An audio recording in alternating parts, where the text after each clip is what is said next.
السلام عليكم، ازيكم يا حبايبي؟ عاملين ايه؟ فيديو جديد على قناة يوميات اماني السيد. عاملين ايه الاخبار؟ النهارده بقى اكله كده حلوه.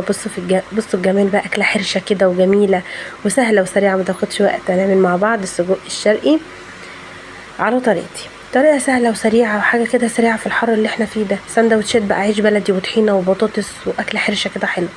ده نص كيلو سجق، عليه بصلتين مقطعاهم مكعبات على ايدي، دي كانت فلفلايه رومي، نص فلفلايه حمراء، طماطم مقطعاها مكعبات. هنا بقى جبنا الطاسه، بسيبها تسخن كويس كويس جدا. انا ما بحطش زيت او سمنه للسجق، انا بسيبه يستوي من الدهون اللي فيه منه فيه.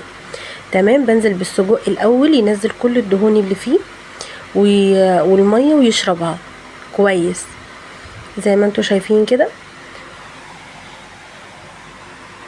بصوا هنا كان نازل السمنه اللي فيه خلاص والميه شربها. بس اللهم بارك، كان تحفه وكان طعمه حلو صراحه. الجزار ده كان السجق بتاعه حلو.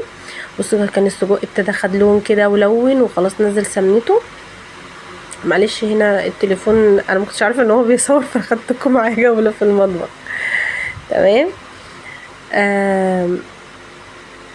هنا بقى احط معلقه هريسه اللي انا دايما ما بقطعهاش من عندي. ايوه هي دي. انا عندي الهريسه الحمراء بس انا ما بحطهاش كتير لان انا عندي ولادي صغيرين، فطبعا الاكل هيبقى حرق عليهم، فدي بتبقى بارده يعني مش حاميه. وبس بصراحه بتنقل ريحه الاكل وطعمه في حته تانية يعني. ديت انا حطيت معلقه، اللهم بارك، مجرد ما حطيتها قلب يعني، كانت ريحه السجق فظيعه ما شاء الله. تمام.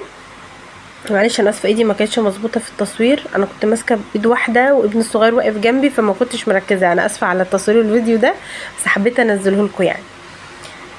نزلت بالبصلايه الاول، اخدها تشويحه كويس كويس قوي قوي كده مع السجق. تمام. كله يخش ببعضه كده ويبتدي يدبل حاجه بسيطه بس. انزل بقى بالفلفل والطماطم.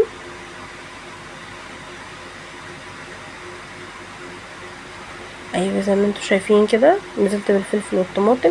هنا توابلي اللي بحطها ملح فلفل كزبره فقط لا غير، لان اصلا السجق بيبقى متبل من عند الجزار، هو حاطط البهارات اللي فيه، فانا مش هزود بهارات عشان ما يبقاش طعمه حاد. هو ملح فلفل شويه كزبره فقط لا غير. ده كان شكل الطبق النهائي، ايه رايكم؟ عملت جنبه شويه بطاطس محمره وشويه طحينه، وبالف هنا. متنسونيش في الاشتراك واللايك والشير. اشوفكم فيديو جديد ان شاء الله.